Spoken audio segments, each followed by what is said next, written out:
చతుర్ముఖ బ్రహ్మగారి యొక్క అంతఃపురం ఉండేటటువంటి ప్రదేశానికి వెళ్ళి బ్రహ్మగారి సభలోకి ప్రవేశించడం కోసమని మిగిలినటువంటి ఋషులతో పాటుగా లోపలికి వెడుతున్నాడు.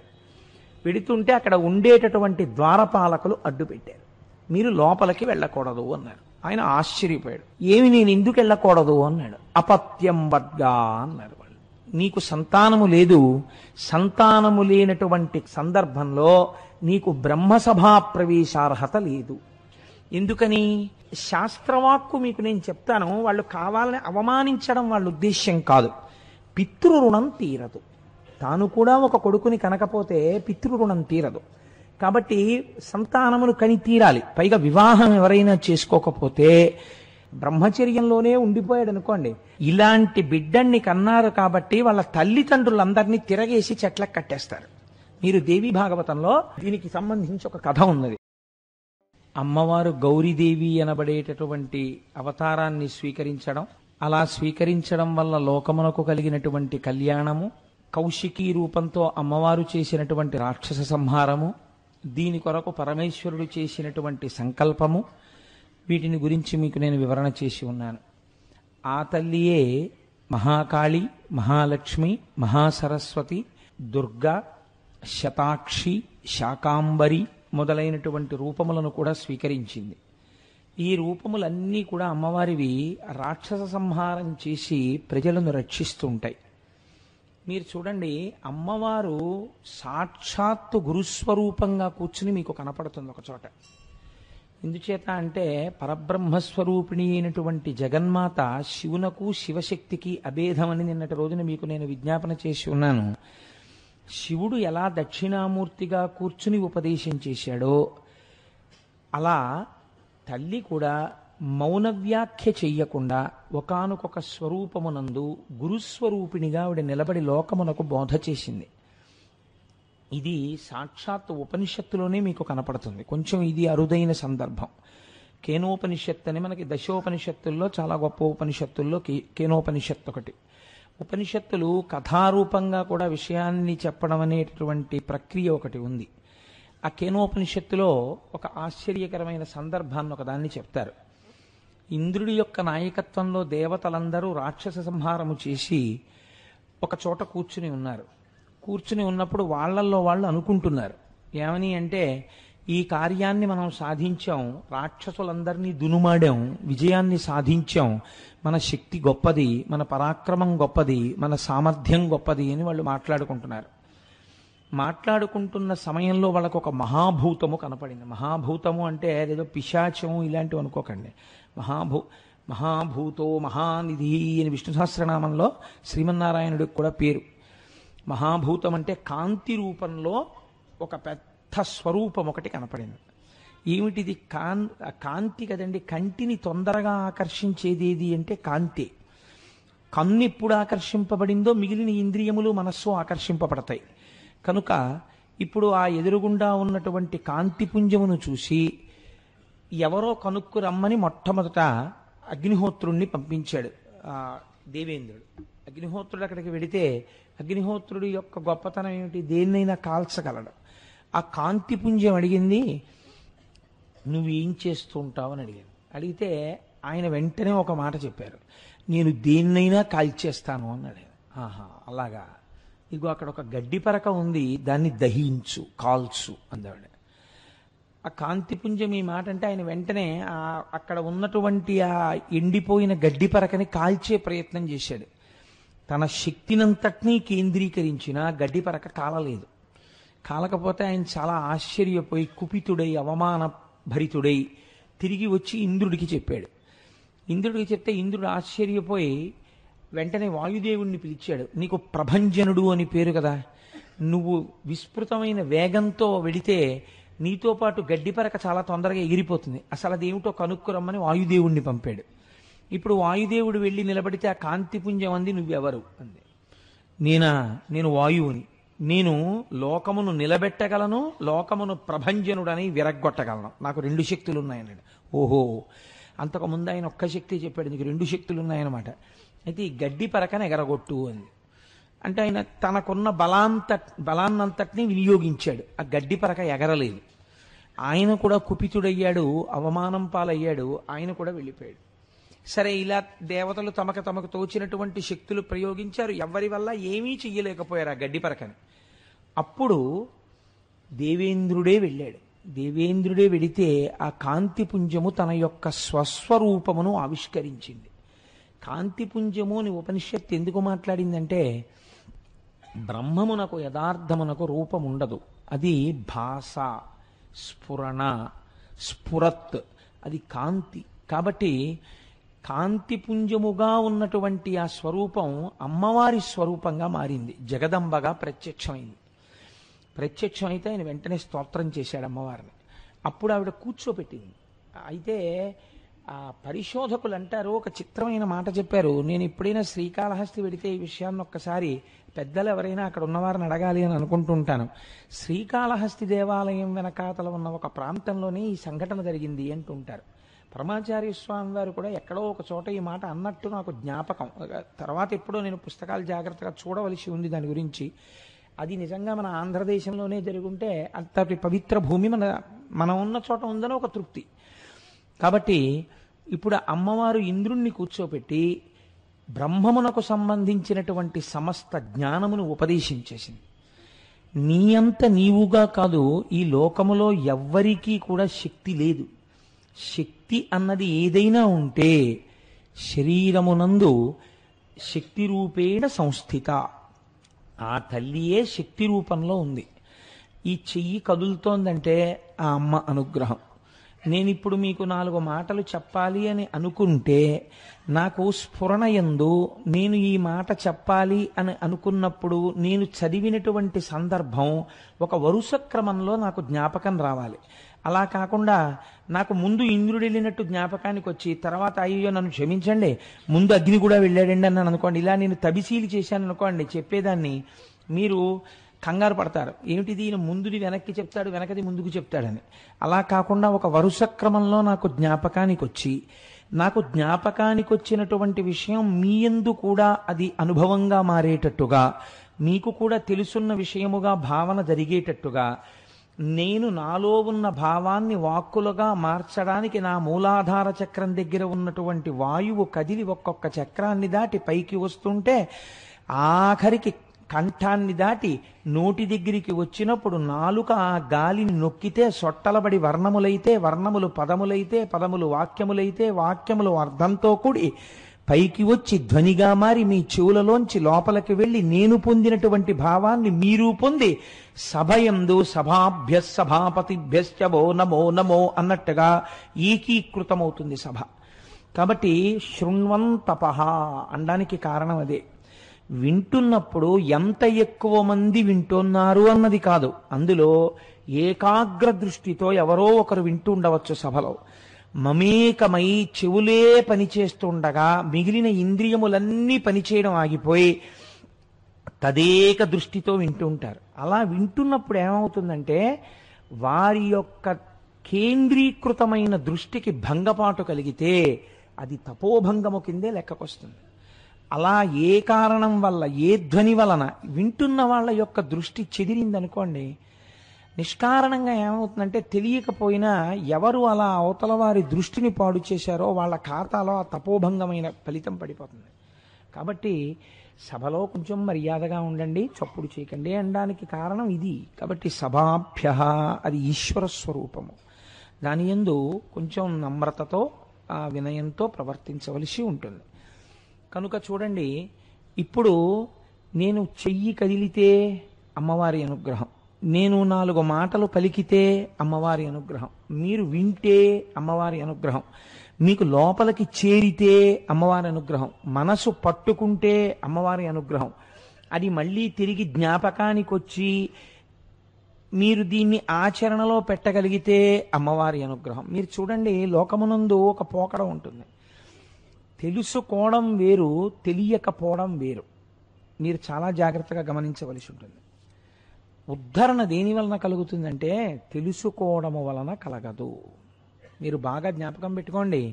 మీకు పూర్వం ఏదో ఒక విషయం తెలియదు, మీరు ఇప్పుడు తెలుసుకున్నారు కొత్తగా. ఆ విషయాన్ని మీరు ఆచరణలో పెట్టారు. మీరు ఇతపూర్వం ఎలా ప్రవర్తిస్తారో అలాగే ప్రవర్తిస్తారు. ఇది ఎందుకు విన్నారు అంటే మీరు విన్నారంతే దాన్ని. ఇప్పుడు అది ఏమైంది అంటే మీకు తెలియబడినది, ఇలా ఉండాలి అని మీకు తెలుసు, కానీ మీరు అలా ఉండరు. అలా ఉండకపోవడాన్ని శాస్త్రం ఏమని పిలిచిందో తెలుసా అండి? శ్రద్ధాహీనత్వము చేత రాక్షస ప్రవృత్తి ఉన్నవాడు అని పిలిచింది. ఇదే రావణ ప్రవృత్తి. అన్నీ తెలుసు, కానీ తెలుసుకున్న ఏది ఆచరణలోకి రాదు.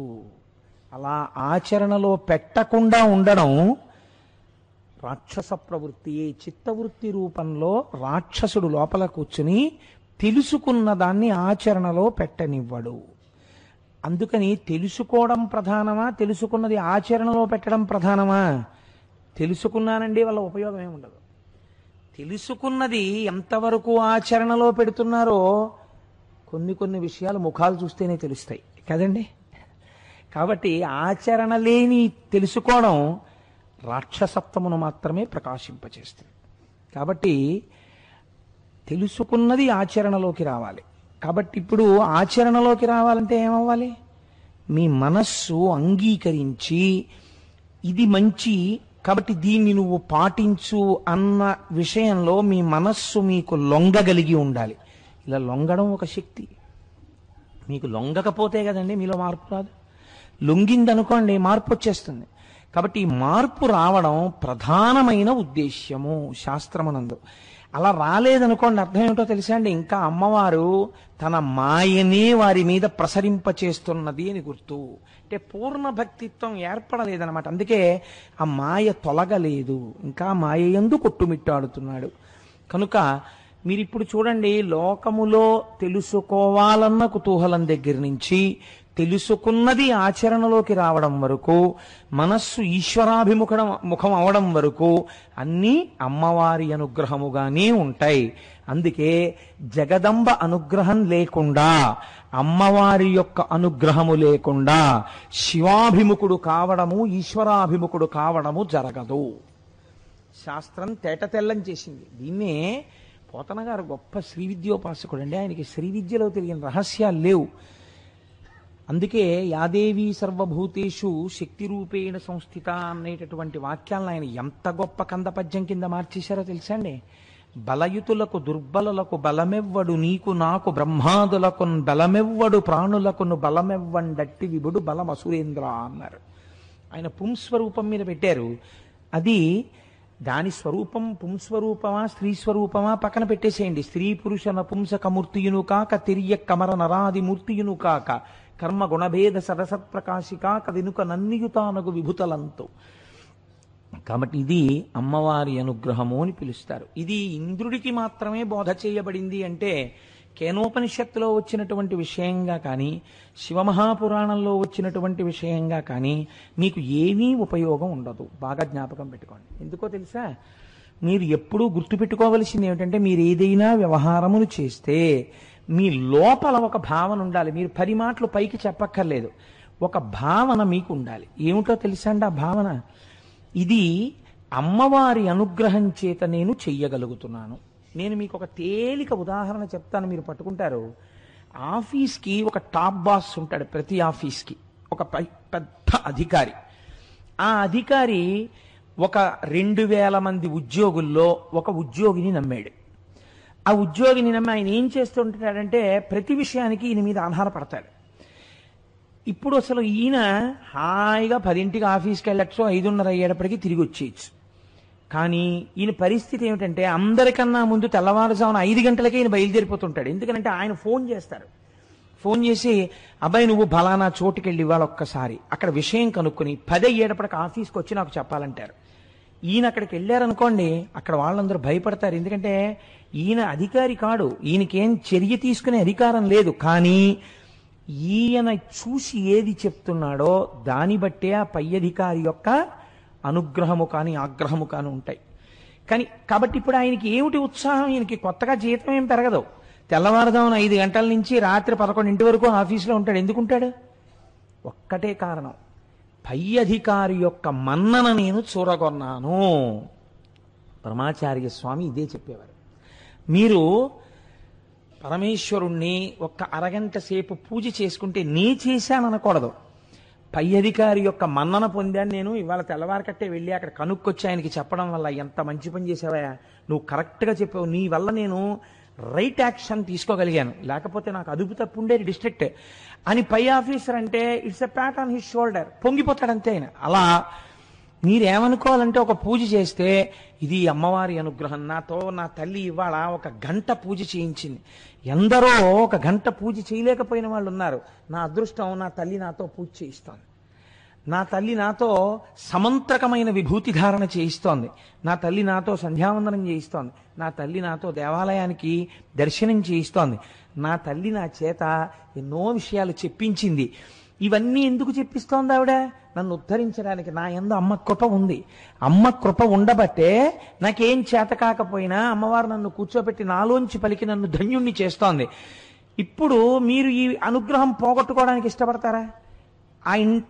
ఆఫీసర్ గారు అనుగ్రహం పొందాలనుకున్నవాడు ఆఫీసర్ గారు పిలిచి ఏమయ్యా ఇవాళ నువ్వు కొంచెం అక్కడికి వెళ్ళాలంటే నేను వెళ్ళనండి, నేను తిరగలేకపోతున్నాను, నేను వెళ్ళను అన్నాడు అనుకోండి. అయితే మానే అని చెప్పి ఇంకో ఆయన దగ్గరికి వెళ్ళి ఇంకొక ఆయన్ని పిలిచి ఆయనతో చేయించుకుంటాడు. ఆయనకి ఏమి ఇబ్బంది లేదు, ఆయన పని జరగకపోతే ఆయన ఎవరిని పిలిస్తే వాడే ధన్యుడు, ఆయనతో చేయించుకుంటాడు. కానీ మీరు 4 రోజులు సీట్లో 10ంటికి వచ్చి మామూలుగా కూర్చుంటే మిగిలిన వాళ్ళందరూ ఏంటంటే ఈ మధ్య అసలు మిమ్మల్ని ఆఫీసర్ గారు ఏం పిలవట్లేదు, ఎక్కడికి పంపించట్లేదు, అయిపోయింది ఏంటి మీ చాప్టర్ ఇంకా పోయిందా, ఏమైనా డిఫరెన్సెస్ వచ్చాయా అని మొదలెడతారు. చూడండి మీరు ఇది ఈశ్వరానుగ్రహము కాదు నా ప్రజ్ఞ అన్నారనుకోండి, 3 రాయల దంది కింగ్గా ఉన్నాడంటే ఇలాగే దూరం పెడతారు.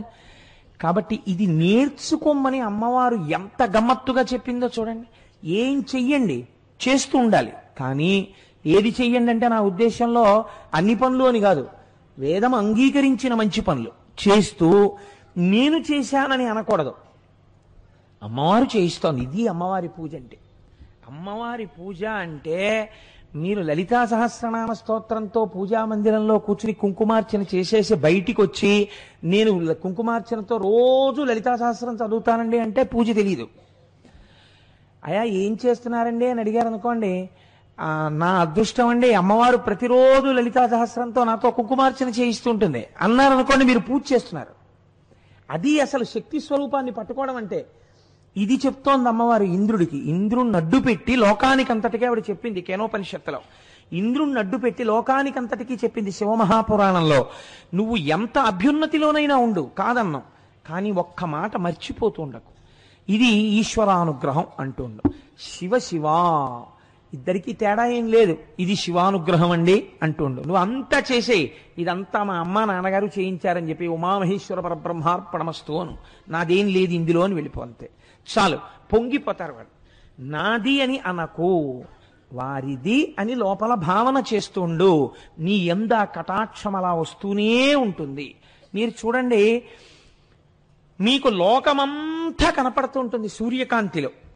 ఇంత లోకమంతా కనపడడానికి హేతువులు 2. ఒకటి సూర్యకాంతి చేత జగత్తు ప్రకాశించడం.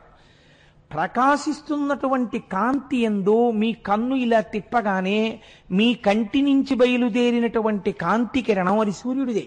ఆ కాంతి కిరణము వెళ్ళి ఒక వస్తువు మీద పడి పరావర్తనము చెంది వెనక్కి వచ్చింది. వెనక్కి వస్తే ఎదురుగుండా ఉన్న వస్తువు రెటీనా మీద మీకు బింబం కింద పడింది కదండి. అప్పుడే కదా మీరు చూస్తున్నారు. ఇంత జగత్తు చూడడానికి సూర్యకాంతి హేతువు, ఇంత జగత్తు చూడడానికి ఈ కన్ను హేతువు. ఈ 2 ఉన్నా కూడా మీరు ఇంత చిన్న ఈ వేలు తీసుకెళ్లి కంటి గుడ్డికి ఇలా అడ్డం పెట్టండి, ఏమైంది? ఏమీ కనపడదు. ఇంత సూర్యరశ్మి, ఈశ్వరుడు మీకు ఇచ్చిన కన్ను మీకు లోకం చూడ్డానికి ఇప్పుడు ఉపయోగపడతాయా? ఉపయోగపడవు. అంత సూర్యకాంతిని, ఇంత జగత్తుని, ఇంత ఆరోగ్యవంతమైన కంటిని ఎంత చిన్నది అడ్డుతోంది? ఈ వేలు ఇలా అడ్డం పెట్టాను అంతే, ఈ కన్ను కనపడదు. అలా అపారముగా వచ్చేటటువంటి భగవంతుని యొక్క కరుణ, పుచ్చుకోగలిగినటువంటి సమర్థమైన మనుష్య ఉపాధి, రెండిటికి మధ్యలో ఒకటి నిలబడుచున్నది. అది ఏ అహంకారము. నా అంతవాణ్ణి నేను, నా అంతవాణ్ణి నేనని ప్రతి దానికి నేను నేను నేను అంటూ ఉండడం. ఈ నేను నేను నేనన్న భావనే నిన్ను అంధుడను చేయుచున్నది. నీకు కనబడవలసిన వస్తువు కనపట్టలేదు. నువ్వు చీకటిలో బతుకుతూ నువ్వు అన్నీ చూస్తున్నానని భ్రమపడుతున్నావు. ఈ వేలు అడ్డం ఇలా తీస్తే చాలు, మళ్ళీ నీ దృష్టి నీకొచ్చింది. ఈ అహంకారమును పక్కన పెట్టి ఇది నువ్వు గుర్తించు. కన్నిచ్చినవాడు వాడు, కన్ను చూడడానికి అనుగ్రహించి కాంతినిచ్చినవాడు వాడు, చూసి ఆనందిస్తున్నవాడవు నువ్వు. ఈ ఆనందమునకు హేతువు వాడు, కాబట్టి నాదేముందని అంతా వాడు అని నువ్వు ఒక్క మాట అనగలిగితే అంతే చాలు. జీవితాంతము ఆ అహంకారాన్ని పక్కన పెట్టేటటువంటి అదృష్టము ఈశ్వరుడు వారికి కృప చేశాడు. వారు ఈశ్వరుడే అయి ఈ భూమి మీద నడయాడారు.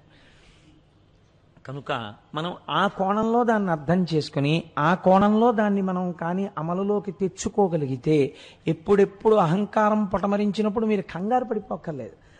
ఇది నా ప్రజ్ఞ అని ఒక్కొక్కసారి లోపల నుంచి వస్తుంది. వెంటనే దాన్ని కరెక్ట్ చేసుకోవడానికి లోపల ఒక్క క్షమార్పణ చెప్పి, చూసావా అమ్మా ఎంతలో పడిపోయానో, అమ్మ నన్ను మన్నించు, నీదేనమ్మా ఈ ప్రజ్ఞ, చూసావా నీ బిడ్డని కదా, నన్ను మన్నించు తల్లి అని ఒక్క మాట లోపల అనుకుంటే చాలు, ఆవిడొక్క చిరునవ్వు నవ్వేస్తుంది. అలా క్రమక్రమంగా అది అలవాటులోకి రావడం మనుష్య జీవితానికి చాలా అవసరమైనటువంటి విషయం. ఇది పక్కన పెట్టి ఇది సాధనలోకి తెచ్చుకోకుండా మీరు కథలుగా ఎన్ని విషయాల్ని విన్నా దాని వలన మీరు ఉయ్యాల ఎక్కి కాశీ పెడదాం అనుకున్నట్టే. ఉయ్యాలెక్కి 3 రోజులు ఊగినా ఎక్కడ ఉంటారు, ఎక్కడెక్కారో అక్కడే ఉంటారు. అది సాధనలోకి రానంతసేపు ఏదైనా అంతేనండి. భగవత్ సంబంధమైన విషయము సాధనలోకి రాకపోవడాన్ని శాస్త్రం దేంతో పోల్చిందో తెలుసా అండి? పరిశేచనము చేయబడి విసర్జింపబడిన భోజనము అని చెప్పింది. వాడు ఎటువంటి వాడని నువ్వు చెప్పాలో తెలుసా? వాడు భోజనం పెట్టగానే వాడు పరిశేచనం చేస్తాడు, అంటే నీటిని తిప్పి మంత్రం చెప్తాడు. వాడు తినడు, లేచి వెళ్ళిపోతాడు. పరిశేచనం చేసి భోజనం దగ్గర నుంచి లేచి తినకుండా వెళ్ళిపోయినటువంటి వాడు ఎంత పాపాత్ముడో, ఎంత పద్ధతి తెలియని వాడో తెలుసుకుని ఆచరణ ఎందు పెట్టని వాడు అటువంటి వాడే. కాబట్టి వాడు రాక్షసుడగుచున్నాడు. తెలుసుకున్నది ఆచరణాత్మకము అయి తీరవలే.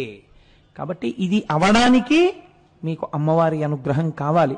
అందుకని జగదంబ యొక్క పూజ ఎవ్వరికైనా తప్పదు. అమ్మని ఆరాధించవలసినదే. అమ్మని అనేక రూపాలలో ఆవిడే అనుగ్రహిస్తూ ఉంటుంది. నిన్నటి రోజున చూడండి, గౌరీ పూజ చేయకుండా ఉంటే, గౌరీ పూజ సరిగ్గా చెయ్యకపోతే మీ ప్రారంధం ఏదో మీరు అనుభవిస్తారంతే. భర్తకేదో గండం ఉంది, ఎవరు తొలగించగలరు? తల్లి తొలగించలేదు, తండ్రి తొలగించలేడు, అత్త తొలగించలేదు, మామ తొలగించలేడు, తాను తొలగించలేదు. ఎవరు తొలగించగలరు? మంగళసూత్రములో తల్లి సర్వమంగళాదేవత ఉంది. ఈ సర్వమంగళాదేవతని నువ్వు కట్టుకున్నప్పుడు మెడలో నీ వివాహమునకు ముందు ఒక్కసారి గౌరీ పూజ సరిగ్గా చేసి పీటల మీద కూర్చుంటే ఈ ప్రారబ్ధము దిద్దబడుతుంది. అమ్మవారి అనుగ్రహం కలిగితే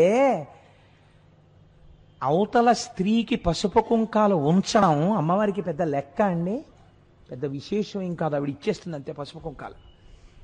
ఎటు తిరిగి మీకు ఆ పూనిక ఉండాలి. పూనిక లేని పని పరిశేచనము చేసి విడిచిపెట్టబడిన భోజనము. మాకు అన్నీ తెలుసండి, గౌరీ పూజ చెయ్యాలని తెలుసు, కానీ ఇంపార్టెన్స్ అంతా ఎవరికంటే వీడియోగ్రాఫర్కి, కెమెరామ్యాన్కి. ఇంక ఎందుకు ఆ గౌరీ పూజ? ఎవరిని ఉద్ధరించడానికి అది కాదు. నిజంగా నీ కూతురి అభ్యున్నతి గురించి నువ్వు కోరుకున్న వాడివైతే నువ్వు వీడియో తీయించుకోవద్దని నేను అంటలేదు. గౌరీ పూజ సశాస్త్రీయంగా జరిగేటట్టుగా ఉచ్చారణ తెలిసి, పదబంధం తెలిసి, తప్పులు చదవకుండా ఉండే వాళ్ళని కూర్చోపెట్టి లలితా సహస్రనామ స్తోత్ర పారాయణం జరుగుతుండగా అమ్మా మనసారా గౌరీదేవిని పూజించు అని చెప్పి నీ కూతురుతో పూజ చేయించి అంతా అయిపోయిన తర్వాత నువ్వు అలాగే కూర్చుని ఒక్కసారి కెమెరాకు పోజులు ఇచ్చినారు అంటారు చూసారా, అలా కాసేపు వీడియో తీయించుకో, ప్రమాదం ఏం లేదు. కానీ నువ్వు పూజకి వాళ్ళ తప్పని నేను అన్నాను, ఎందుకంటే వాళ్ళ ప్రొఫెషన్ అది, వాళ్ళు అలా తీస్తే ఒప్పుకోరు కదా మీరు. అందుకని వాళ్ళు ఏమంటారు, ఇటు చూడండి అంటారు. ఇటు చూడండి అంటే నువ్వు గౌరీదేవిని చూడడం మానేసి యాంత్రికంగా ఇలా వేస్తూ ఇలా ఫోటోలు తీయించుకుంటే, ఇలా వీడియోలు తీయించుకుంటే అది వచ్చిన పెద్దలకి నువ్వు తీసుకెళ్ళి ఇదిగోనండి మా ఇంట్లో గౌరీ పూజని చూపిస్తే నీ ఇంటి సంస్కారం బయటికి వచ్చిందేమో, కానీ నీ కూతురును ఉద్ధరించుకునే ప్రయత్నం నువ్వు చేయలేదు. నువ్వు ఖర్చు పెట్టిన లక్షలు బూడిదలో పోసిన పన్నీరు. అందుకని నిజంగా చెయ్యాలంటే ఆచరణాత్మకమై ఉండాలి విద్య. కాబట్టి ఆచరణ యందు పెట్టవలే. ఇదే ఉమానుగ్రహము అని పిలుస్తుంది శాస్త్రం.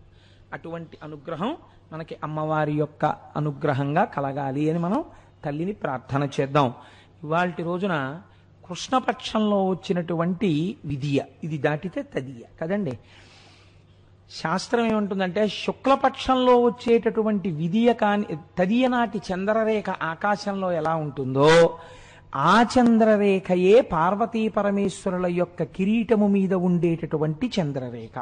ఎప్పుడైనా అసలు వాళ్ళిద్దరి కిరీటాల మీద ఎలాంటి చంద్రరేఖ ఉంటుందో చూడాలి అని అనుకుంటే శుక్లపక్షంలో ఆకాశం వంక చూడాలి. చూస్తే అక్కడ కనపడే చంద్రరేఖ ఎలా ఉంటుందో అదే చంద్రరేఖ పార్వతీ పరమేశ్వరుల కిరీటం మీద ఉంటుంది. పైగా అలా దర్శనం చేయడం చాలా మంచిది కూడా. అలా మీరు భావన చేసి ఒక్కసారి ఆకాశంలో కిరీటం వంక చూస్తే మీకు తెలియకుండానే ఎన్నో అభ్యున్నతులు కలుగుతాయి. అందుకే ఆ చంద్రుడి మీద సౌందర్యలహరిలో శంకర భగవత్పాదులు ఇన్ని శ్లోకాలు ఇచ్చారు. అలా ఆ చంద్రరేఖని కలిగినటువంటి వాణ్ణి చంద్రశేఖరుడు అని మనం పిలుస్తాం. ఆ చంద్రశేఖరుని యొక్క ఇల్లాలే అమ్మవారు. వాళ్ళిద్దరి యొక్క కిరీటాల మీద చంద్రరేఖలుంటాయి. కళాభ్యాం చూడాలంకృత శిశి కళాభ్యాం అంటారు శంకరాచార్యులు వారు. ఇప్పుడు ఆ చంద్రశేఖరుణ్ణి స్తోత్రం చేసి ఒక ఆయన ఆశ్చర్యకరమైన విషయాన్ని ఈ లోకంలోకి తీసుకొచ్చాడు. ఆయన ఏమి తీసుకొచ్చాడు, ఆయన గొప్పతనం ఏమి?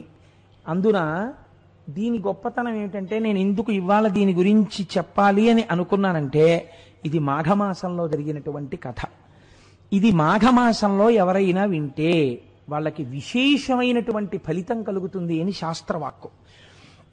కాబట్టి మళ్ళీ ఎదర సుబ్రహ్మణ్యేశ్వర స్వామి వారికి సంబంధించినటువంటి కథా కార్యక్రమాన్ని నేను ప్రారంభం చేయవలసి ఉంటుంది. కాబట్టి మొట్టమొదటే ఇవాళ నేను ఒక్కసారి ఆ మార్కండేయుని యొక్క కథని చెప్తే మనం అందరం పవిత్రులం అవుతామని నేను ఇవాళ మార్కండేయ సంబంధమైన విషయాన్ని ప్రతిపాదన చెయ్యాలి అని ఆఖరి నిమిషంలో మనసు మార్చుకుని ఇక్కడికి రావడం జరిగింది. కాబట్టి చూడండి, పూర్వకాలంలో మృకండు అనబడేటటువంటి ఒక మహర్షి. దీన్ని చాలా శ్రద్ధగా అవధరించండి. ఎందుచేత అంటే మనకి శాస్త్రంలో ఒక విషయం ఉంది. కొన్ని గహనంగా ఉంటాయి, కష్టంగా ఉంటాయి. అవి నారికేళ్ల పాకం తినడం కష్టం. కొన్ని చాలా తేలిగ్గా ఉంటాయి. కానీ చిత్రం ఏమిటంటే చాలా తేలికగా ఉన్నటువంటి విషయాలే అపారమైన కృపని వర్షించేస్తాయి. అలాంటి వాటిల్లో మార్కండేయుని యొక్క కథ ఒకటి. ఈ మృకండు మహర్షి చాలా గొప్పవాడు. చాలా గొప్పవాడు అంటే ఐశ్వర్య సంబంధమై కాదు, గృహస్థాశ్రమ ధర్మ నిర్వహణ యందు ఆయన భార్య అయినటువంటి మరుద్వతి ఇద్దరూ కూడా బహుశ్రద్ధ పూనిక కలిగినటువంటి వారు. శ్రీహిమభూధరాంతికము చెందిన పుణ్యవన ప్రదేశమందా హరిదశ్వతేజుడు మహాత్ముడునైన మృకండు మౌని తద్గేహినియౌ మరుద్వతి సతీతిల కంబును భూరి శిష్య సందోహము కొల్వగా నియతితో శివుని కొల్చుచునుండే ఇచ్చలున్. వీళ్ళిద్దరూ కూడా హిమాలయ పర్వత ప్రాంతములో ఉండేటటువంటి ఒక ఆశ్రమమును నిర్మాణము చేసుకొని మృకండు మహర్షి తన తల్లిదండ్రులతో తన భార్య అయినటువంటి మరుద్వతితో కలిసి అక్కడ నివాసమును చేయుచున్నారు. వీళ్ళిద్దరితో పాటుగా అనేక మంది శిష్యులు, మృకండు మహర్షి యొక్క శిష్యులు కూడా అక్కడ ఉండేవారు. ఈ శిష్యులు అనబడేటటువంటిది ఒక చిత్రమైన ప్రక్రియ. అసలు నిజానికి మనం ఉపనయనం అని చేస్తాం. అంటే ఇవాళ చేసేటటువంటి ఉపనయనం ఒక స్థాయి ఉపనయనం అనుకోండి. దాన్ని కూడా నేను తప్పు పట్టను, ఎందుకంటే ఉన్నంతలో అవకాశంలో చేస్తున్నారు. అసలు ఉపనయనము అంటే వేదము చెప్పేటటువంటి గురువు గారి దగ్గరికి తీసుకెళ్లబడడానికి అనువైనటువంటి కర్మ చేయడాన్ని ఉపనయనము అంటారు. అది తండ్రి గారు చెయ్యాలి. కాబట్టి ఇప్పుడు ఉపనయనం చేస్తే ఆ పిల్లాడు ఎక్కడికి వెళ్ళాలి? గురువుగారి దగ్గరికి వెళ్ళిపోతాడు.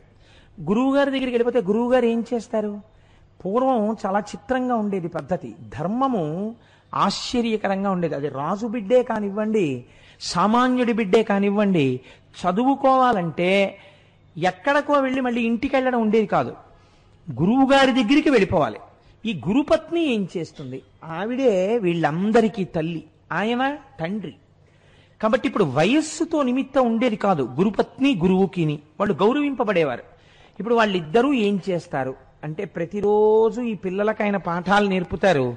నేర్పిన తర్వాత ఈ పిల్లలందరూ భిక్షాన్నం తీసుకురావడానికి ఎడతారు. భిక్షాన్నం తీసుకొచ్చి అక్కడ పెడతారు. గురువు గారు అందులో కొంత భాగాన్ని తీసి శిష్యులకిచ్చి తినమనిస్తారు. శిష్యులు ఆ భిక్షాన్నంతో బతుకుతారు. ఈయన పాఠం నేర్పుతూ ఉంటారు. లోకమునందు అనుభవాన్ని గణిస్తారు. గురువుగారు నేను చెప్పేదంతా మీకు చెప్పేశాను నాయన, తన విద్య యందు మోహం లేకుండా నేర్పేస్తాడు. అంతా నేర్పేసిన తర్వాత గురువుకి ఇప్పుడు ఏదో ఒక బహుమతిని ఇవ్వాలి. ఇది ఎవరు ఇవ్వాలి? శిష్యుడి దగ్గర ఏముందని ఇస్తాడు అంటే, పూర్వం శాస్త్రం అంది ఈ బాధ్యత ప్రభుత్వానిది, రాజుది. ఆ శిష్యుడు ఏమివ్వాలో దాన్ని రాజుగారు ఇచ్చేవారు శిష్యుడికి. ఆ శిష్యుడు పట్టుకెళ్ళి గురువు గారికి ఇచ్చేవాడు. ఒక్కొక్కసారి అలా గురువులు ఐశ్వర్యవంతులై ఉండేవారు. ఒక్కొక్క గురువు ఈ చేత్తో పుచ్చుకుని మళ్ళీ ఈ చేత్తో దానం చేసేసేవాడు. ఎప్పుడూ వాళ్ళంతే ఆ శిష్యులకు అలా బోధ చేస్తూ తరించిపోతూ ఉండేవారు. అందుకని గృహస్థాశ్రమంలో ఉండి వచ్చిన వాళ్ళని ఆదరిస్తూ ఉండడం, తను నేర్చుకుంటూ ఉండడం, తను నేర్చుకున్న దాన్ని ఏ స్వార్థ ప్రయోజనమును ఆశించక అందరికీ పంచిపెడుతూ ఉండడం, అది తరించేటటువంటి మార్గం. కనుక ఇప్పుడు ఆయన ఎలా జీవించాడు? శ్రీహిమభూధరాంతికము చెందిన పుణ్యవన ప్రదేశమందా హరిదశ్వతేజుడు, ఆ మహానుభావుడైనటువంటి ఆ మృకండు మహర్షి మరుద్వతి అనబడేటటువంటి తన భార్యతో శిష్యులతో కలిసి నైష్టికమైనటువంటి ఇటువంటి జీవితాన్ని గడుపుతున్నాడు. కంటికి రెప్పబోలె తన కన్న కుమారుల ఎట్లు శిష్యులందంట అతండు సాకుచు సతమ్మును అర్ధుల గోకులమ్ములన్ కుంటువడంగనీకడు కూరిమి బ్రోచుచు ఎల్లవారికిన్ పంటవలెంత నర్చెడు విభాసుర భూసుర రజమౌళియై. కన్న తల్లి కన్న తండ్రి బిడ్డల్ని ఎలా సాకుతారో అలా తమ శిష్యుల యొక్క యోగక్షేమములను వహిస్తూ మహానుభావుడై ఆవులనన్నింటినీ కూడా కొన్నింటిని చేరదీసి ఆ ఆవులను కాపాడుతూ ఆ ఆవు పాలతో నిరంతరము శివార్చన చేస్తూ భూసుర రాజమౌళి అయి ఇక్కడే ఉన్నటువంటి దేవతల ప్రభువా అన్నట్టుగా ఇంతమంది కామితములను తీరుస్తూ ఆయన ఈ లోకమునందు ప్రకాశించుచున్నాడు. ఇలా ప్రకాశించి ఆయన జీవితాన్ని గడుపుతుంటే ఆ మరుద్వతి ఏం చేస్తోంది? ఆవిడ గృహిణి కనుక ఆవిడ 3 బాధ్యతలను నిర్వర్తించింది అన్నారు. ఆ మరుద్వతియును అత్తమామలకు ప్రీతి అయి సేవ చేయుచు పిన్మిటికి సతతమ్ము ప్రియమునరించుచు తనదు శిష్యజనుల తల్లి వలెన్ కాచు సంబరమున.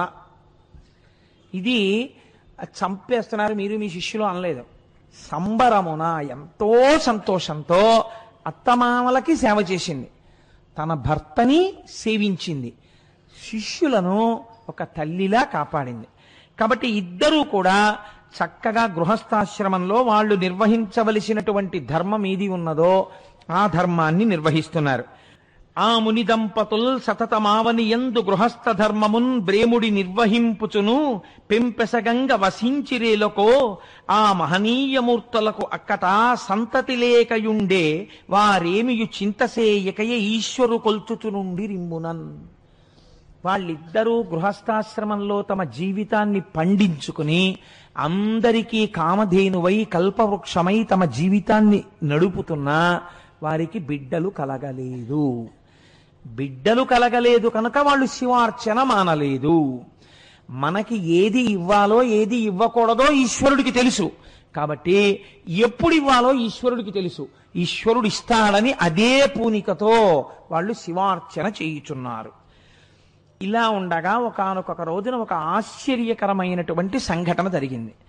ఒకనాడమ్ముని బంగరంపు మలయం దెప్పొందు పైతామహ ప్రకటారామము చేరి బ్రహ్మసభ చేరన్బోవ ద్వారంబునందకలంకుండగు ఆ మృకండుముని అపత్యం వగ్గ దవ్వారికుల్ రకమౌనా విభవంబు లేదని మునీంద్ర శ్రేష్ఠుడవ్వారితో. ఆయన ఒకానొక నాడు పూర్వం వాళ్ళ యొక్క తపశ్శక్తి అటువంటిది. చతుర్ముఖ బ్రహ్మగారి యొక్క అంతఃపురం ఉండేటటువంటి ప్రదేశానికి వెళ్ళి బ్రహ్మగారి సభలోకి ప్రవేశించడం కోసమని మిగిలినటువంటి ఋషులతో పాటుగా లోపలికి వెడుతున్నాడు. వెడుతుంటే అక్కడ ఉండేటటువంటి ద్వారపాలకులు అడ్డు పెట్టారు. మీరు లోపలికి వెళ్ళకూడదు అన్నారు. ఆయన ఆశ్చర్యపోయాడు. ఏమి నేను ఎందుకు వెళ్ళకూడదు అన్నాడు. అపత్యం వద్గా అన్నారు వాళ్ళు. నీకు సంతానము లేదు, సంతానము లేనటువంటి కారణము ఉన్న సందర్భంలో నీకు బ్రహ్మసభా ప్రవేశార్హత లేదు. ఎందుకని? ఇక్కడ మీరు ఒక ప్రశ్న అడగచ్చు, ఎందుకంటే అంత గట్టిగా పట్టుకోవడం అని. అంటే శాస్త్రవాక్కు మీకు నేను చెప్తాను, వాళ్ళు కావాలని అవమానించడం వాళ్ళ ఉద్దేశ్యం కాదు. పితృరుణం తీరదు. తాను కూడా ఒక కొడుకుని కనకపోతే పితృరుణం తీరదు. కాబట్టి సంతానమును కని తీరాలి. పైగా వివాహం ఎవరైనా చేసుకోకపోతే వాళ్ళ తల్లిదండ్రులు పొందే అదృష్టం ఏమిటో తెలుసా అండి?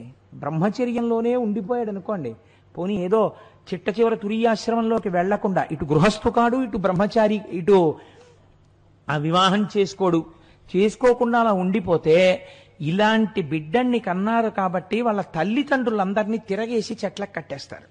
మీరు దేవీ భాగవతంలో దీనికి సంబంధించి ఒక కథ ఉన్నది. అందుకే నేను పెళ్లి చేసుకోను అని అనరాదు, పెళ్లి చేసుకొని తీరాలి. ఇవాళ కలియుగం కదా, నాకు చాలా మూఢులైన వాళ్ళు కొంతమంది కనబడుతుంటారు. మేము పెళ్లి చేసుకోండి అంటుంటారు. నాకు ఈ మధ్య ఒక ఆయన అమెరికా నుంచి ఫోన్ చేశాడు. నేను భగవత్ సంబంధమైన విషయాలు చాలా చదివానండి, విన్నాను, నేను పెళ్లి చేసుకోవద్దు అనుకుంటున్నాను, ఇలాగే ఉండిపోదాం అనుకుంటున్నాను, ఎందుకు ఈ లంపటం అని. నీకు సంకటం, పెళ్లి చేసుకో అని చెప్పాను. నువ్వు పెళ్లి చేసుకో, నీ కర్మ, పెళ్లి చేసుకోకపోతే పాడైపోతావు. శాస్త్రం అలా అంగీకరించలేదు, చక్కగా పెళ్లి చేసుకో, నువ్వేమీ పాడైపోవు పెళ్లి చేసుకుంటే. ఎలా శాస్త్రాన్ని పట్టుకోవాలో అలా పట్టుకున్నవాడు పెళ్ళై తరించిపోతాడు తప్ప పాడైపోయేది ఏమీ ఉండదు. కాబట్టి వివాహం చేసుకుని పితృరుణం తీర్చుకో అని చెప్పాను. కాబట్టి ఇప్పుడు పితృరుణం తీరలేదు, ఇది దోషం. అందుకని అపత్యం వడ్గా, కాబట్టి నువ్వు బ్రహ్మసభలో ప్రవేశించడానికి వీల్లేదు, రుణం ఉండిపోయింది. కాబట్టి మీరు మరోలా భావించకండి, మీరు గొప్ప ఋషి, సాత్విక స్వభావము కలిగిన వారు, మీకు ఇందులో ఉన్న ధర్మ సూక్ష్మము మీకు తెలుసు. మా నోటితో అనిపించకండి, మీ మనస్సు ఖేద పెట్టకూడదు. కాబట్టి మీరు బ్రహ్మసభలో ప్రవేశించరాదు, దయచేసి మీరు తిరిగి వెళ్ళిపోండి అన్నారు. అనగానే ఆ మృకండు మహర్షి కూడా ధర్మ సూక్ష్మం తెలుసున్నవాడు. కాబట్టి అనవిని మౌనియంత హృదయంబున నెవ్వగ చెంది కుంది అవ్వనమును బాసి స్వీయమగు వాసము చేరగ వచ్చుచుండే ఆ దినమున కొందరింటికి విదేశ మునీంద్రుల భార్యలు యోగినులరుదేరా అత్తపసి గేహినివారల కాంచి ప్రేమయ్యై. నిజమే, నాకు పితృరుణం తీరలేదు, నాకు అపత్య దోషం ఉంది అని మృకండు మహర్షి కొంచెం మనస్సులో బాధపడుతూ, అయ్యో నన్ను ఎందుకు ఈశ్వరుడు పితృరుణం నుంచి విముక్తుణ్ణి చెయ్యలేదు అని బెంగ పెట్టుకుని తిరిగి వచ్చేస్తున్నాడు. అదే సమయంలో వేరొక ప్రదేశంలో ఉండేటటువంటి మహర్షుల యొక్క భార్యలు ఇక్కడ ప్రదేశంలో ఉండేటటువంటి తపోవనాల్ని దర్శించడం కోసమని వచ్చారు. వచ్చి వాళ్ళు ఈ మరుద్వతిని చూశారు, మృకండు మహర్షి యొక్క భార్యని. వారు ఋషుల యొక్క భార్యలే. వాళ్ళు ఈవిడ్ని చూసి చాలా సంతసించి ఆవిడ ఇంట్లోకి వెళ్ళి, అమ్మా మాకు చాలా దూర ప్రాంతం నుంచి వచ్చాం, ఇక్కడ ఉన్న ప్రదేశాలన్నీ చూడ్డానికి, మాకు నువ్వు కొద్దిగా దేవతార్చనమునకు అవకాశం ఇయ్యగలవా? దేవతార్చనం అంటే భోజనం పెట్టడం కలిపి. కాబట్టి నువ్వు మాకు భోజనం పెట్టవలెను. అయ్యో, మీ వంటి అతిథులు వచ్చినప్పుడు భోజనం పెట్టడానికే కదా గృహస్థాశ్రమంలో ఉన్నది, కాబట్టి మీరందరూ తప్పకుండా రండి, నాకు ఎంతో సంతోషం అని వాళ్ళందరినీ పిలిచి పంచభక్ష పరమాన్నాలతో చక్కటి భోజనం తయారు చేసి వాళ్ళకి పీటలు వేసి లేత అరిటాకులేసి అరిటాకులు నీళ్లతో తుడిచి కూర్చోపెట్టి వాళ్ళందరికీ వడ్డన చేసి, అమ్మా మీకు పరిశేచనానికి నీళ్లు వడ్డిస్తాను, కాబట్టి మీరందరూ భోజనాన్ని స్వీకరించండి అంది.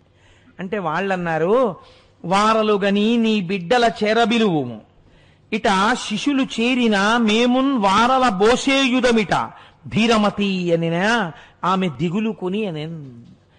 అమ్మా అలా మేము ఒక్కళ్ళం భోజనం చేయమమ్మా, మేము తల్లులమే కదా, నీ బిడ్డల్ని పిలు, నీ బిడ్డలు కూడా ఇక్కడ కూర్చుంటే మేము నివేదన చేసుకుని మేము స్వీకరిస్తూ ప్రసాదమును వాళ్ళ చేతిలో కూడా ఉంచుతాం, ఆ పిల్లలతో కలిసి తినాలని మాకు కోరికగా ఉంది, నీ బిడ్డల్ని పిలమ్మా అన్నారు.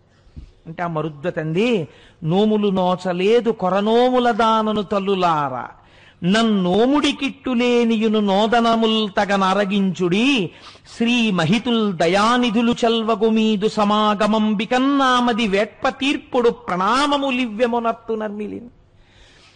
అమ్మా నేను తక్కువ నోములు నోచానమ్మా, నా నోములు ఫలించలేదు, నా కడుపు పండలేదమ్మా, నాకు బిడ్డలు లేరు. మీ వంటి తపస్వినులు ఇవాళ మా ఇంటికి వచ్చి అన్నం తిన్నటువంటి పుణ్యం చేత నా కడుపు పండుతుందనుకుంటున్నాను. కాబట్టి ఇంత కష్టపడి ఈ వంట చేశాను, మీరు స్వీకరించండి అని.